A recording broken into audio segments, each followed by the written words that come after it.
I had known Kelly for a long time. We first met as kids growing up in the same small town, where our families were closely connected through the local farming industry. Her dad owned the grain elevator, and mine ran the largest farm in the area. It seemed inevitable that Kelly and I would end up together, and over time, we built a relationship that eventually led to marriage. Despite the occasional ups and downs, I always believed we had something solid. At first, our life together was like any other married couple's, full of happy moments and the usual challenges. But over time, I started noticing a change. Kelly became distant, and I felt the closeness we once shared was slipping away. I had no idea that this distance was just a symptom of something much bigger that I was about to discover. I'm not usually one to visit adult websites, but one hot July evening a few months ago, curiosity got the better of me. I not only browsed the content but also ended up paying $100 for a premium membership. What I saw that night was a live stream featuring a gorgeous woman in a steamy scene with a muscular, attractive guy. I'd seen better before, but something about this video stood out. Why? Because the woman, going by the name Jenna, was actually my wife, Kelly. The site, Nature's Pleasure Spa, was aptly named because she was definitely having a good time, enjoying every bit of it. As Kelly rolled over on the bed, looking completely satisfied, the guy grinned and said, "Well, darling, that was pretty damn good. Bet your old man never makes you climax like that, huh, hot housewife." Jenna, my Kelly, smiled back and said, without missing a beat, "Well, Mario, that was good, no doubt, but for the record, no one lights me up like my husband. I've been with a few guys, but no one makes me happy like he does. You're good, but he's amazing, so don't stop trying." She smiled again. Mario looked puzzled and asked, "Well, if he's so amazing, why are you cheating on him by coming here and being with me?" She responded, still smiling, "I didn't plan on this happening, but I love Zex, and I'm glad you take care of me. I also do it because I can get away with it, and he'll never know. I truly love my husband with all my heart, and after these 3 nights here, I realize just how much better he is than what I get here. It makes me love and appreciate him even more." She laughed and added, "Actually, I'm probably doing him a favor by coming here and doing this. So, come on over and drill me again, like I said earlier." The $100 was money well spent because it allowed me to see what was going on with my loving wife, and it cost a lot less than hiring a private investigator or buying surveillance equipment. You're probably wondering how I got to this point. What led me to visit that site in the first place? It's a fair question, and the most honest answer I can give is that it was just a fluke, a stroke of luck. Not that my wife was sleeping with Mario, but that I found out she was cheating. Kelly and I have been married for just over 8 years. We first met in elementary school and grew up in a small town in central Illinois. She lived in town, and I lived in the country. Her dad owned the largest grain elevator, and my dad owned the biggest farm. Since our parents did business together, it was natural for us to meet and become friends. I won't bore you with childhood crushes, high school romance, or even college. We both dated other people and, yes, slept with others. We weren't exclusive, but deep down, I think we always knew we belonged together. Oh, and yes, I was the one who took her virginity, though there were others for both of us along the way. During our junior year at the University of Illinois, we decided to be exclusive. A bit later, I proposed, and about a year and a half later, just a week after graduation, we were married. Life seemed good, at least I thought it was, until that night in July. But anyway, back to the story. 3 years ago, Kelly's parents retired and moved to Phoenix, Arizona. Kelly, along with her sister Amber and brothers Tom and Carl, bought a 48% stake in the family grain business from their father, Tom Sr. He wanted to keep controlling interests for a few years to back their growth financially. Over time, he planned to reduce his stake until they owned the business outright. Amber is married to my friend Walter Swanson, who also happens to be a grain farmer. His farm is just a bit smaller than mine, and since we live nearby, we spend a lot of time together. Tom and Carl manage the grain business together, while Kelly handles the finances and bookkeeping. Amber also works there, managing customer relations and grain sales. It's a true family-run operation, with a few additional employees, mostly truck drivers and grain handlers. During the busy harvest season, they hire some part-time help as well. That's enough background now. Let me get back to the story of how I discovered my wife cheating online and what unfolded afterward. All four of the Gentry siblings put a lot of effort into finalizing the deal to buy out their father's share of the grain business. I wasn't too involved in it, but I knew they had to work hard to make it happen. There were meetings with banks, the Illinois Department of Agriculture, and insurance companies. By the time it was all settled, they were exhausted. Luckily, this all took place during winter, their slowest time of year. As for me, it was after harvest, so I didn't need Kelly's help on the farm as much as I would during the busy season. While she doesn't work on the farm directly, with 2,200 acres of corn and soybeans, planting and harvest times are hectic, and I rely on Kelly to run errands and assist where needed. You get the idea. Since things were slow, Kelly and Amber decided to treat themselves to a few days at a spa to unwind. They booked a 3-night stay at a place called Princess Spas. I know I previously mentioned Nature's Pleasure Spa, but that's the name of the website. Princess Spas is the actual spa. The ladies came back so relaxed and refreshed that they made it a yearly tradition, booking another stay the following July after planting season was over.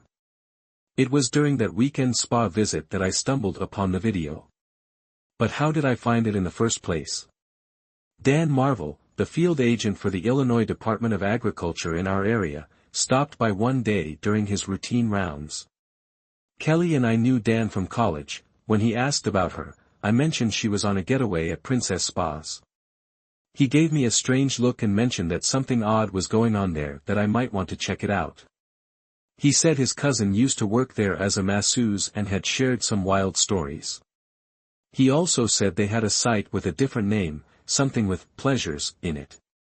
He didn't give me many details, just advised me to look into it. Well, I'm someone who likes to poke around the internet.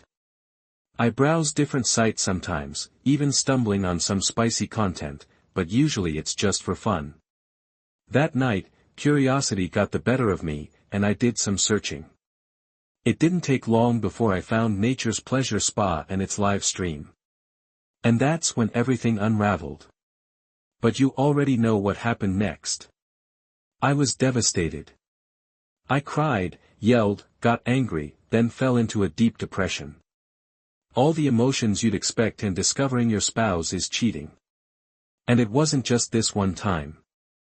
I soon realized this wasn't Kelly's first affair. Nature's Pleasure Spa had an archive section, and I found videos from Kelly's previous visits, as well as the ones from the current trip. With the premium membership, I could download each video for an extra $20. I downloaded 2 videos from her first visit, 3 from her second, and 3 from this current trip, 8 videos in total.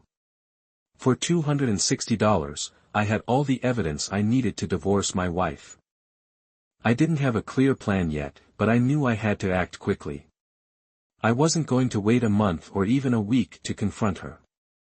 As far as I was concerned, the sooner we split up, the better. Kelly had slept with at least 2 men, Mario and Steve, 8 times, and I had video proof. I didn't care if there were more, it was already too much. I made several copies of the videos onto DVDs and stored them in a very safe place. When my father built our house, he had a wall safe installed, hidden behind a panel in the office bookcase. Once the copies were secure, I deleted everything related to Nature's Pleasure Spa from my computer, including the original files. Other than the DVDs, there was no longer any digital trail. With that taken care of, I grabbed my phone and sent Kelly a message. Kelly, it's Jack. I know exactly what you're doing at Princess Spa, and I have evidence to prove it. Don't bother coming back to the house, this is no longer your home, and soon, I won't be your husband. We're done. My lawyer will be in touch in the next few days to arrange for you to collect your belongings. Apparently, Kelly had turned off her phone and didn't get my message until the next morning, as I didn't hear from her that night. But early the following day, my phone started ringing. I saw it was Kelly calling, so I let it go to voicemail. Soon after, I heard her message, "Jack, what are you talking about, honey? I have no idea what's going on. Why would you send me such terrible messages? Amber and I are packing up now, and I'll be home in a couple of hours. Whatever you're thinking, you're wrong. I'll see you when I get home, so we can talk. I love you, Jack." A little while later, she called again, and I ignored it. The voicemail was nearly identical, word for word. I began to wonder if she'd written it down, knowing I wouldn't answer. Soon after, a text came through, again almost the same message. Since I wasn't going to talk to her, I sent a short text back to acknowledge her messages but keep my distance. "Maybe Mario knows what I'm talking about, honey. Would you have him call me if I asked?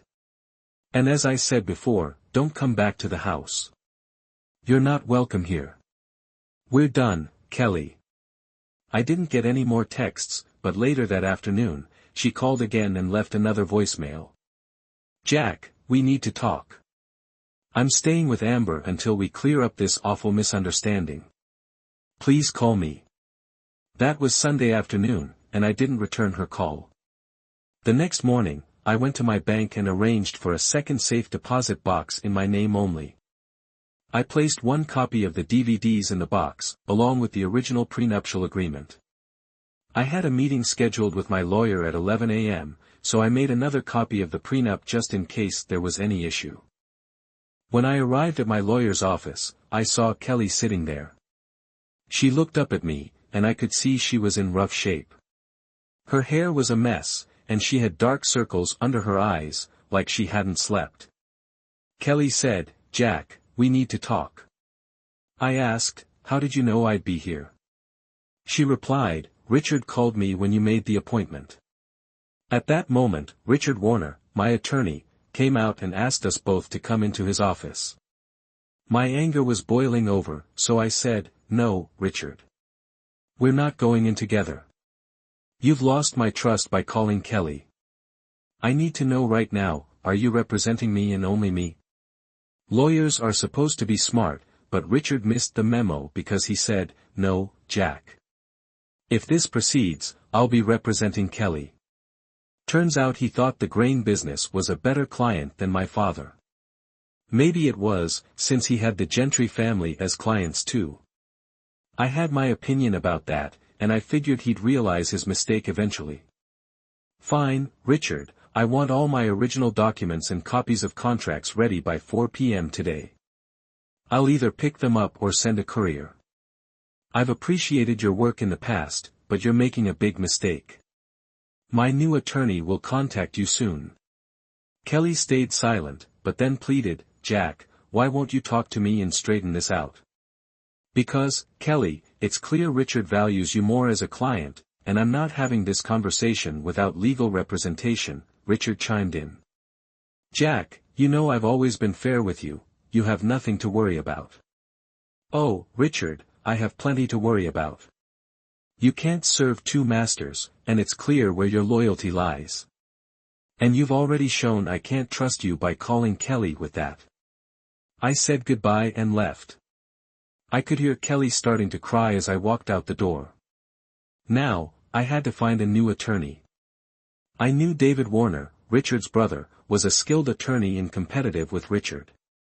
He seemed like a good option, but I wanted to do some research first. Attorneys, accountants, bankers, and insurance agents are people you need to trust completely, and I wanted to be sure. I knew a few people who had worked with David, so I called his office to ask for references. The secretary sent me a list, and 4 friends of mine were on it. I stopped by to see 3 of them, and they all gave glowing reviews of David's work, so it didn't take long for me to make up my mind. I had no doubt David would do a good job for me. I didn't visit the 4th friend on the reference list because it was Wally, and I didn't want to involve him since he's married to Amber, Kelly's sister. I called David's office again, gave my name, and asked if I could schedule an appointment for after 4 p.m. The receptionist said he was busy until 4:30 but would check if he could meet after that. I knew there was a chance he wouldn't be able to, but I had to try. When she came back on the line, she said, "Mr. Warner can see you at 4:30, but it'll have to be brief, as he has other evening commitments." I agreed and confirmed I'd be there. "I look forward to seeing you then, Mr. Hahn. By the way, my name is Samantha, and I'm David's wife." At 4 p.m. I stopped by Richard's office to collect my paperwork. They hadn't finished copying it yet. It was obvious they were stalling, hoping I'd change my mind. I lost my temper and told them I needed every piece of legal paperwork within 15 minutes or my new attorney would follow up. They asked who my new attorney was, and I told them they'd find out soon enough. After that, the office went into overdrive, with 3 people copying documents at once. 20 minutes later, I had everything. I still had time to make it to David's office for my appointment, so I didn't make a bigger fuss about the slight delay. I met with David, and he agreed to become both my personal and business attorney. I asked if I could leave all the documents I'd retrieved with him for safekeeping, and he agreed to store them in his vault until we could review them together. We scheduled an appointment for the next day, Tuesday at 9 a.m., to go over everything and plan for the divorce. When I left his office around 5:30, I smiled at Samantha and asked, "So, Samantha, am I in trouble, or are your evening plans still on?" She smiled and said, "You did just fine, Mr. Hagan.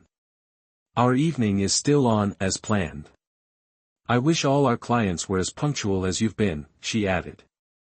"But please call me Sam from now on." "Thanks, Sam," I replied, "and you can call me Jack." The next morning, we reviewed all my business paperwork and contracts. I can't share details due to attorney-client privilege, but I can say David found everything to be in good order from a business standpoint. We broke for lunch, and David and Sam invited me to join them at the local diner. I agreed and met them there, as I needed to stop by my bank first. They were a delightful couple, and we had a pleasant lunch. I learned they'd been married for about 10 years and had 2 daughters, ages 6 and 3. They showed me pictures, and the girls were adorable, looking just like their mom. They had beautiful smiles, just like Sam. That lunch lifted my spirits, making my transition to working with David easier. But it also saddened me because I realized my life partner wasn't with me anymore. Seeing how happy David and Sam were reminded me of how things had been with Kelly before I discovered her cheating. It brought tears to my eyes a few times. David didn't notice, but Sam did, and I could see the concern in her eyes. After lunch, I stopped by the bank and made some changes to protect my assets. I also picked up a $5,000 check payable to David Warner Law Offices as a retainer. David hadn't asked for anything yet, but I knew he'd appreciate the gesture. I returned to the office at 1:30 to continue our meeting. Sam greeted me and mentioned David was on the phone, then led me to the small conference room where we'd been meeting. She asked if I wanted coffee or anything else, and I said I was fine. She sat down next to me and reached out her hand. "David didn't tell me what's going on, Jack, but based on your reactions at lunch, I can guess what this afternoon is about. I see you're wearing a wedding ring, so I'm assuming it's about your wife. If you'd like, I'd be happy to sit in on the meeting this afternoon while we discuss whatever you need to share." I was on the verge of breaking down again, so I just nodded. My anger had subsided for the moment, and the pain was overwhelming. It felt right to have a woman's presence for the sensitivity and comfort they can offer. I realized I might need Sam's support during this difficult time. In the afternoon meeting, I told the full story of how I discovered Kelly's infidelity. I broke down a few times, and Sam was there to comfort me. After regaining my composure, I explained my intentions. Unless something changes my mind, I'm planning to file for divorce and enforce the prenuptial agreement. David and I went over the prenup in detail. The terms were clear: would retain 100% of my farm assets, real estate, and personal property. Kelly would keep her grain business assets. She'd be entitled to 50% of our financial assets if there was no infidelity, but only $25,000 for each year of marriage if there was. Household personal property would be split 50-50, no matter the circumstances. David then said, "Jack, I need you to show me proof of the infidelity." "No, David, I have the proof, but I'm not showing it to anyone unless we're forced to go to court, then I'll present it to the judge." David insisted, "Jack, I really need to see it to ensure we have a solid case for infidelity." "David, you're going to have to trust me. I have the proof, but I loved Kelly, and I don't want anyone seeing what I've seen unless it's absolutely necessary." Sam gently touched David's arm and gave him a nod, signaling for him to back off. David reluctantly agreed. Over the next few days, Kelly called me several times, leaving messages, but I never answered. I deleted her voicemails without even listening to them. Then, David called to tell me we had a meeting scheduled with Kelly and her lawyer, Richard, for Thursday at 10:30 a.m. When Thursday came, David and I drove to Richard's office. As we arrived, I noticed Kelly's car in the parking lot, so we headed straight inside. Richard's receptionist showed us to a small conference room. After just a couple of minutes, Richard and Kelly walked in. Kelly looked much better than the last time I had seen her. It was clear she had made an effort for this meeting. She was undeniably beautiful. I fought hard to keep my emotions hidden, not wanting her to see how much my heart ached. She smiled and said, "Jack, I hope we can finally talk and resolve this misunderstanding. I miss you, and I want to come home." I stayed silent, knowing my voice would betray me if I spoke. I needed to get a grip on my emotions, and it wasn't going to be easy. David started, "We're here to discuss the divorce proceedings for the dissolution of Jack and Kelly's marriage. I believe it's important to give both parties time to express their thoughts on how to move forward." Richard nodded in agreement and added, "My client believes this is a misunderstanding and would like the chance to clear the air with her husband." That was it. My anger flared up, helping me regain control of my emotions. I looked at Kelly and said, "Kelly, here are the facts. When we got married, we signed a prenuptial agreement, and we updated it 2 years ago when you bought into your father's business. I've brought copies of the updated agreement for everyone." Kelly looked surprised and said softly, "But Jack, I don't want a divorce. I want to be your wife. Can't we move past this and be happy again?" Barely acknowledging her words, I continued, "The prenup was meant to protect our individual interests while still allowing us to benefit from marriage. Initially, it was to protect the assets that have been in my family for generations. When you bought into your father's business, we updated it to protect your family's assets as well, in case of divorce.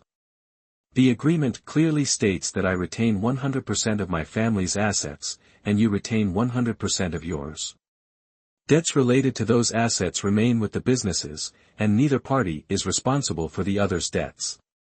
Our shared marital assets are separate, and the agreement outlines the specific division of those assets depending on the circumstances of the divorce." I continued, "As stated in this document, you are entitled to your personal belongings, your clothing, jewelry, car, and anything else that I have no interest in. The same applies to me. All non-farm personal property, furniture, electronics, and artwork will be split 50-50. Farm-related property, grain bins, machinery, equipment stays 100% mine since it's part of the farm operation. Financially, in the event of divorce, you are entitled to 50% of our financial assets if there has been no infidelity. There are 2 exceptions to this. If you divorce me for infidelity, I receive only $225,000 per year or $200,000 total, not 50%. If I divorce you for infidelity, you receive $25,000 per year or $200,000 total, not 50%. I paused before saying, "Kelly, I'm going to ask you some questions. How you answer will determine whether I move forward with the divorce and on what grounds. That will also determine any financial distribution. If our marriage has any chance of surviving, you need to be completely honest." If you refuse to answer or lie, it's over.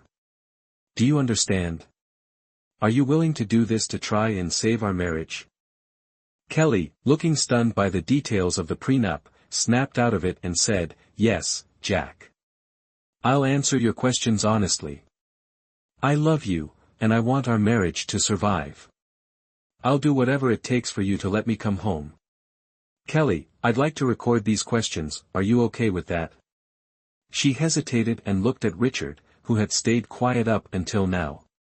Richard, in typical lawyer fashion, said, "Kelly, I'd advise against it, but it's up to you." David added, "Kelly, I agree with Richard. I'd advise against recording, but it's Jack you need to convince, not Richard or me. So do what you think is right." Kelly replied, "I'll do anything to clear up this misunderstanding." "Yes, go ahead and record it. I'm fine with recording whatever Jack can discuss." David and I had brought a tape recorder, so we set it on the table to ensure everyone's voices were clearly captured. Kelly then asked Jack, "What are your questions?" I began, "Kelly, I want to ask if you've been faithful to me, but I'm going to break it into 3 time periods. The first is from the day we agreed to be exclusive until the day we got engaged. Were you faithful to me during that time?" Kelly smiled and answered confidently, "Yes, Jack. I was faithful to you during that period." I stared at her and said, "Well, that's your first lie. You couldn't even answer the very first question honestly. I should walk out right now, but I won't yet. Are you really telling me you didn't sleep with Larry Evandale just 2 days after we agreed to be exclusive? Is that what you're saying?" Larry wasn't the type to keep things to himself. He bragged to me that you invited him over on a Tuesday night when your parents weren't home, and he had sex with you in your bed. Oh, and Kelly, he also told me you didn't use a condom. He even smirked and said, "Anal sex is way more fun when you're with a promiscuous." His parting shot as he walked away was, "Jack, she loved it, and I'm sure I'll get a repeat performance probably even after you marry her." You might say he made it all up, but Amber overheard him. She came over to me and said, "Jack, Kelly loves you. She won't cheat on you again. That was just a one-time thing, a goodbye to him. Don't do anything rash. Oh, and by the way, he lied. He used condoms. I saw the condoms in the trash the next morning. So, Kelly, you already lied to me. I'll let this one slide, but there won't be any more passes. Tell the truth or face the consequences." Kelly looked devastated. "I'm sorry, Jack. I was wrong. I continued after that. I didn't trust you. I watched you closely for 6 months. In that time, you didn't do anything suspicious, so I asked you to marry me and gave you the ring. I know you were probably hoping I'd ask sooner, but I wasn't ready to trust you, so you had to wait. Now, here's question 2, during our engagement, from the time you got the ring until the day we got married, did you cheat on me?" She didn't hesitate. "No, absolutely not," I replied. "I know that's true because I still didn't trust you completely. So, I kept an eye on you for that whole year. I was pretty sure you were faithful during that time." Seeing how emotional Kelly was getting, Richard asked for a break to talk with her. She was clearly shaken by the revelation about Larry Evandale. We took a break for lunch, and David and I picked up Sam to go to the local diner. At lunch, Sam asked how things were going, and David said, "I think Jack's handling it well. Not much has come out yet, but he's laid the foundation for getting honest answers about the marriage. If she admits everything, he may still want a divorce, but he'll know she's trying to save the marriage. It's a tough call, but I think Jack will make the right decision. Of course, if she lies, he'll have to figure out his next step." Sam gave me a knowing look, her intuition had clearly picked up on my pain. I gave her a weak smile and said, "This is hard. Why do people do such stupid things and cause so much pain for themselves and the ones they love?" She reached over, put her hand on mine, and said, "If only we knew Jack, maybe we could slap some sense into them before they did something so stupid. That made me laugh, and David joined in. Even during a tough time, I found a way to laugh, which says a lot about the resilience of people. We cry at funerals but can still laugh. I guess people grieve during divorces but also find humor. I smiled at Sam and said, "Thanks, Sam. I needed that." She nodded, and we headed back to Richard's office around 1 p.m. Once back in the meeting, I reminded Kelly, "You need to answer honestly.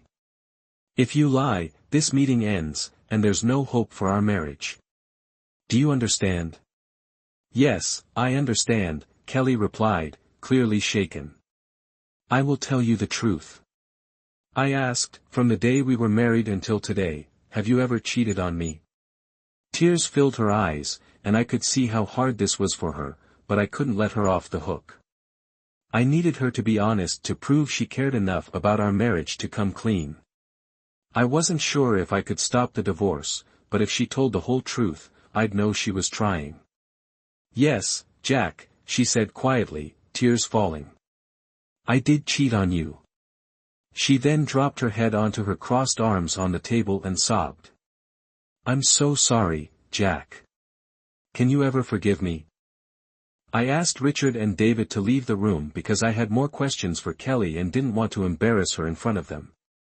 Both lawyers objected, but I insisted, and Kelly nodded at Richard, signaling that she wanted him to leave, too. I already had her confession on tape, which was enough for the divorce proceedings. I didn't want the rest of the conversation recorded, so I turned off the recorder. "Kelly, I need you to answer these questions: when, where, who, and why?" I asked, doing my best to stay calm. Sniffling, she whispered, "Oh, Jack, I'm so sorry. It happened this weekend at Princess Spa. One of the masseurs, Mario, is the one I cheated with." "Why?" I asked. "I don't know exactly, Jack. It was just the passion of the moment. Amber and I were having such a great day, and after dinner, we decided to get massages before bed. Mario was my masseuse. I was lying on my stomach, and he started the massage. His hands were soft but strong, and it felt so good. He worked on my arms, shoulders, and back, then moved to my legs and inner thighs, stopping just short of being too close. After that, he started again on my back and shoulders, and I was still tense. I felt him untie my bikini top and pull it down. I have to admit, it felt great, and I didn't stop him." She started crying again. "Jack, if I could go back, I never would have let it happen. We wouldn't be in this situation. You have to believe me." As much as it hurt to hear it, I needed her to tell me everything, not because I was curious, but because I needed to see how honest she'd be. "Go on, Kelly, tell me the rest," I urged. "There's nothing more to tell," she said, through her tears. "We had sex." She fell silent, and I waited, hoping she would say more, but she just sat there with her head down, sniffling. Eventually, she looked up at me and asked, "Jack, is there any chance you'll forgive me?" Not wanting this to feel like a court hearing, even though it did, I asked Kelly, "Is this the whole truth, nothing but the truth?"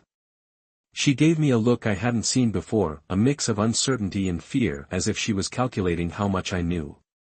Finally, she said, "Jack, that's the truth. I'm so sorry."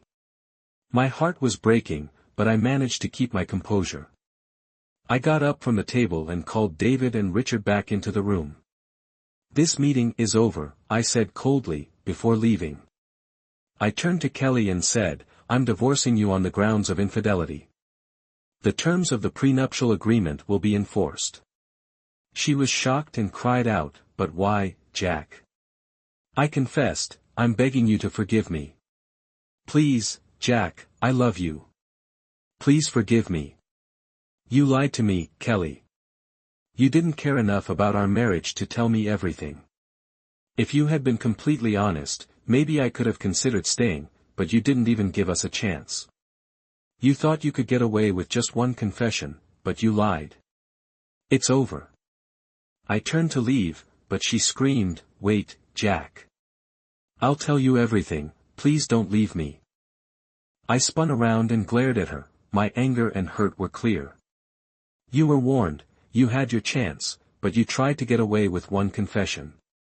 You lied. It's over." David caught up with me as I was getting into my car. "Jack, are you sure you want to file for divorce on the grounds of infidelity?" he asked. "Yes, I do. She had her chance, and I misjudged her all these years. I wanted her to care enough to tell me everything, but she couldn't even be honest." I nodded. "Go ahead and file." I drove home feeling numb, grabbed a beer from the fridge, and sat at my desk. I drank the first one quickly, then sipped the second, reflecting on everything that had just happened. I had multiple copies of the videos safely stored, but now I didn't think I'd need them since I had her confession. Suddenly, it hit me, I had walked out of the office without the tape of Kelly's confession. I immediately called David. "David, did you grab the tape recording of Kelly's confession before you came after me?" "Oh, damn," I heard him say. "No, Jack, I didn't. I was so focused on catching up with you that I forgot the tape." I cursed under my breath. I had been so careful in planning everything, but in my anger and pain, I had made a huge mistake by leaving the tape behind. "David, why don't you call Richard and see if you can pick it up?" Though I'm guessing their answer will be something like, "We thought you had everything when you left, so we erased it." Sorry. I hung up, still feeling sick about the situation. I had enough evidence to file for infidelity, but I hadn't wanted to use the videos unless it was absolutely necessary. After I hung up with David, I grabbed another beer from the fridge. Damn, how could I be so careless? I wasn't drunk, but I wasn't feeling much pain either. As I sat watching the evening news before bed, I thought I heard a vehicle pull into the yard slowly. I got up from my chair and went to the back door. I stepped out onto the porch, and it was dark for a few moments before the lights went out. Suddenly, something shot me in the back of the head, and I saw a bright flash of light, then everything went completely dark. Beep, beep, beep. That was the first sound I heard. It didn't take long to realize it was coming from right beside me. I opened my eyes and tried to turn slightly to the right to see what it was, but as soon as I moved, an excruciating pain shot through my chest and straight into my head, causing flashes of blue and silver stars. What the hell? I thought. Then I heard a rustling sound nearby, followed by a surge of something into my body, and I was out again. The next time I woke up to the beeping, I opened my eyes and looked around, being careful not to move. I'd learned my lesson from the first time. The nurse was sitting in a chair beside me. "Hi, Jack. I'm Susan, your nurse. Please don't try to move, okay? You're going to be fine, and I'll explain everything to you. But for now, just stay still. Do you understand?" I couldn't speak because something was lodged down my throat, but I nodded slightly to show that I understood. "Jack, I need to tell the doctor you're awake. We'll be back soon." I nodded again. It finally clicked that I must be in a hospital, though I had no memory of how I got there. I figured someone would fill me in eventually, so I closed my eyes and waited. "Mr. Hagen, Jack. I'm Dr. Julius. You've suffered serious injuries from a strike during a robbery at your home. Now that you're awake, I'm confident you'll be okay. We had to restrain you to prevent you from injuring yourself further by moving too much. I'm sure you felt severe pain when you tried to move yesterday, right?" A faint smile crossed my face as I nodded yes. "We should have done more to prevent that. I'm sorry you experienced that pain." He turned to the nurse. "Nurse Johnson, I think we can remove the restraints now. But, Jack, please don't try to do anything on your own just yet, okay?" I nodded again and gestured to the tube in my throat. "We'll also remove the ventilator now. Nurse Johnson will handle it." Once they removed the restraints and the ventilator, my throat felt like it was on fire, and I couldn't speak at first. They gave me a small sip of water, and eventually, I was able to whisper, though my voice was raspy and painful. Can someone tell me what happened? I coked Jack at 7 a.m. and you've just regained consciousness and come off the ventilator. Your throat will hurt for a few hours, and we want you to rest. Nurse Johnson will stay with you, and once you're more stable, we'll notify the police that you're able to talk. They'll explain everything that happened. Medically speaking, you've sustained serious injuries, including a concussion, 3 broken ribs, and multiple contusions. One of your ribs punctured a lung, causing it to collapse, but the EMTs got to you in time and were able to revive you. After we repaired your lung, we reinflated it. You're very lucky, Jack. Had you not been found when you likely would have died. To put it bluntly, you were struck severely. You were unconscious for 5 days. You briefly woke up yesterday but then passed out again until now. We'll keep a close watch on you for the next few days, but you should be able to go home after that. As promised, I spent the rest of the day resting with Nurse Johnson by my side. Anytime I moved too quickly, sharp pains shot through my body, so I stayed as still as possible. By the afternoon, I was able to sit up with help and even managed to use the bathroom with assistance. As I spent more time with Susan, we talked, and I learned that she had been 3 years behind me in school. Her maiden name was Susan Fisk, and she had married Chad Johnson. They had a 3-year-old daughter named Emily, but Susan had divorced Chad after finding out he was unfaithful. I told her about Kelly, and she was sympathetic. The next morning, 2 detectives, Harold Robbins and Josh Carter, came to see me before they started questioning me. I asked them to explain what had happened to me. Detective Robbins started, "It appears to have been a robbery that escalated into an attack. We found a 2x4 on your porch with your hair and blood on it. There were no fingerprints, likely because the person wore gloves. There weren't any signs of forced entry, but that's probably because you stepped onto the porch and left the door open. Inside the house, we found several missing pictures from the walls, an empty strong box in your desk drawer, and ransacked file cabinets. The bedrooms were also searched, with empty drawers and jewelry boxes in the master bedroom. We're not entirely sure what was taken." Detective Carter continued, "When you're able to return home, we'll need you to go through everything to see what's missing. The doctor said it could be 3 or 4 days before you're discharged. After that, we'll work with you to update our reports." Robbins took over again. "We need to ask you a few questions, Jack. What do you remember about the attack?" I sighed, "Not much, honestly. I had a couple of beers and was watching the evening news when I heard a vehicle pull into the yard. I got up to check it out and stepped onto the porch. I saw a shadowy figure, and then everything went black. I don't remember anything after that until I woke up here yesterday.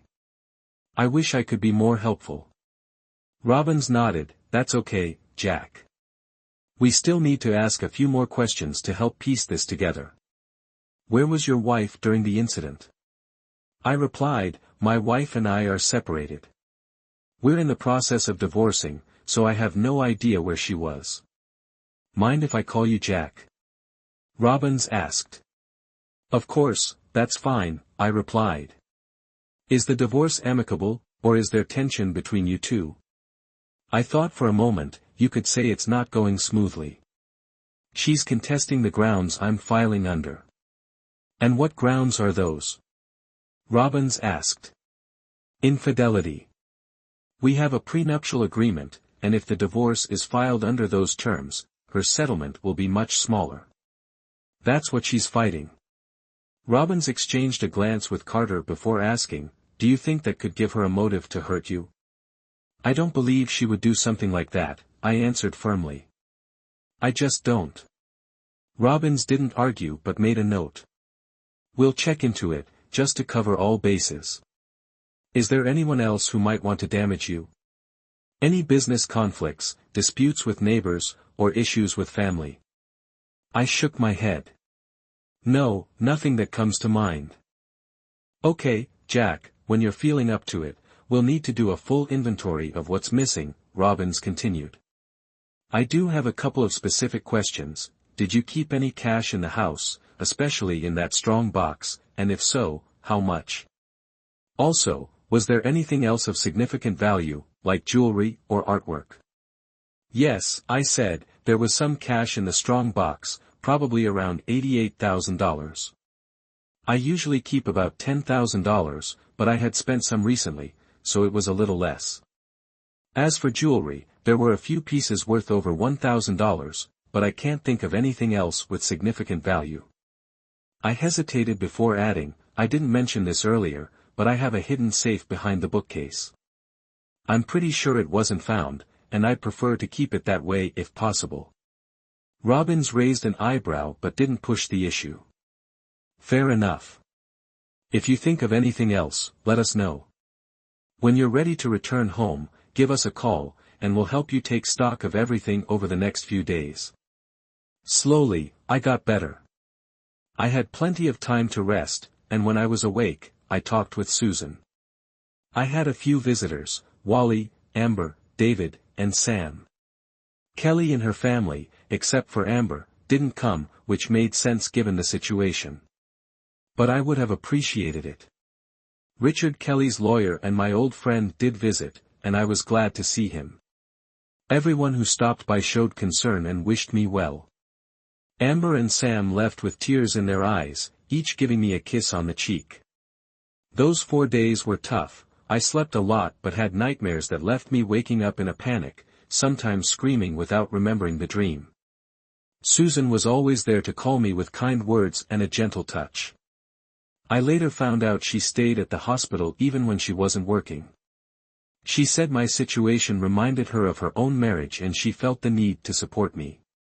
While I appreciated her kindness, my life was too chaotic to consider a deeper relationship. I said I'd like to stay in touch when it was time for my discharge. Dr. Julius let me know, and I was relieved to finally go home. Susan helped me pack up and wheeled me out to the lobby, where Wally and Amber were waiting. She gave me a big hug, and I could tell she really cared. But I wasn't in a place to think about more than friendship. At home, I was greeted by the mess left behind. Wally and Amber offered to help, but I wanted to go through everything myself first. I promised to call them when I was ready for their help, and they agreed reluctantly. The first thing I did was check the safe behind the bookcase.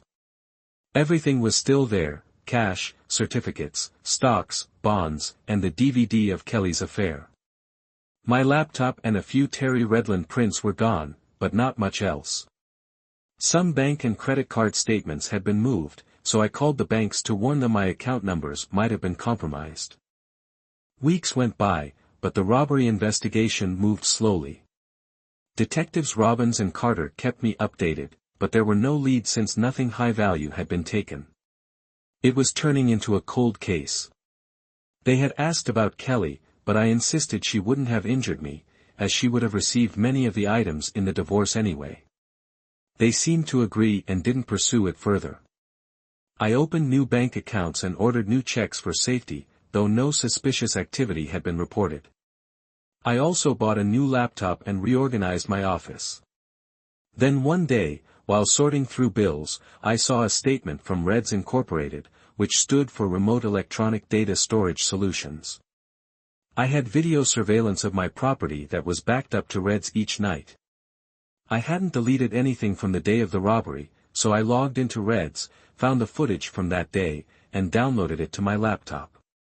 If the quality was good enough, I planned to give it to the detectives to possibly reopen the investigation and find some answers.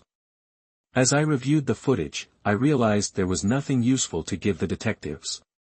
I knew then the crime would never be solved. After paying my bills, I started focusing on how to move forward. I reached out to an old college friend who worked at Cargill, one of the biggest grain merchandisers in the U.S. Through him, I arranged a meeting with their acquisition team. It's amazing what connections can do. Within 2 weeks, I had a plan in place with Cargill. I took a brief trip to Las Vegas after handling some business in Phoenix.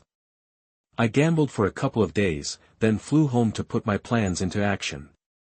I had David arrange a meeting with Gentry Grain, where I'd talk to Kelly, her brothers Tom and Carl, and her sister Amber. David mentioned that with our impending divorce, the grain reserves wouldn't meet state requirements without my share. They quickly agreed to meet, likely because they hadn't thought about the impact of losing my stored grain. At the meeting, I greeted everyone and got straight to the point. I told them to listen before commenting and made it clear that resolving the divorce was my priority. I handed Kelly the final draft of the papers and asked her to sign them. Kelly responded, "Jack, I don't want a divorce. Whatever you think I did isn't worth ending everything we had. Can't we work through this? I don't want to do this in front of my family." I told her firmly, "Kelly, this ends today. The sooner you sign, the sooner we can move on." She grew angry and said, "If you're divorcing me, I'll fight the infidelity claim. That's the least you can do for me." I expected this. I placed a DVD on the table with the divorce papers and said, "If you fight me on this, I'll use this as evidence in court. It's a video of all 8 times you cheated on me at the spa." Amber was shocked and furious, exclaiming, "You didn't, Kelly, how could you?" I confirmed it, detailing each incident with Mario and Steve. "So yes, 8 videos. Sign the divorce papers now, or this goes to court. I'm done playing games." Tom and Carl were stunned, while Amber quietly cried as Kelly signed the divorce papers. I took my copies and put them in my briefcase. Kelly looked shocked with unshed tears, likely realizing I had solid evidence of her infidelity. But I wasn't done yet. "Now let's discuss the grain issue with this divorce. You'll lose the value of my stored grain, putting you in violation of your grain license and loan covenants. The bad news, you're in trouble.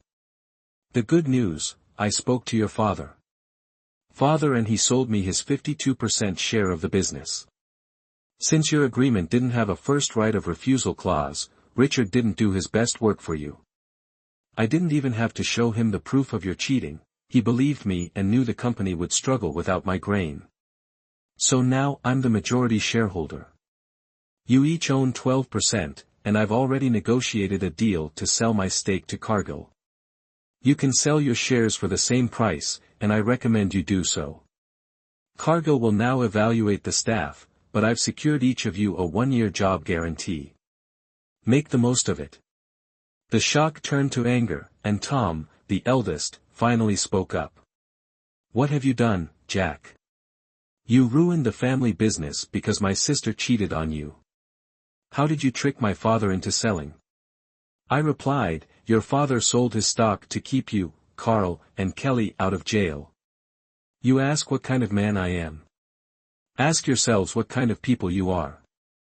I tossed a second DVD onto the table.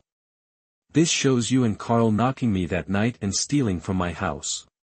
Be glad I chose this path instead of giving this to the police." Kelly finally spoke, "Jack, how could you do this to me? Kelly, you've wasted my life. Your father and brothers always treated me like I wasn't good enough, and you've always been deceitful. You cheated on me with Larry Evandale, disrespected our marriage, and worst of all, you almost eliminated me in the attack. Tom and Carl broke my ribs, but it was your kicks that drove a broken rib into my lung. If the paramedics hadn't arrived in time, I would have died. Some best friend, huh?" Kelly fainted, and Amber and Carl rushed to catch her. Once she regained consciousness, I delivered my final words, "Your father sold me his stock to keep you out of jail. He's not proud of his children, except for Amber. I've wasted enough time on you, Kelly. I won't waste any more." With that, I left. The deals were done, I was free, and Kelly and I divorced a few months later. The siblings were arrested for the attack after the video was sent to the police. Kelly's father was furious and came to confront me, but he had a stroke before I could respond. Karma works in strange ways.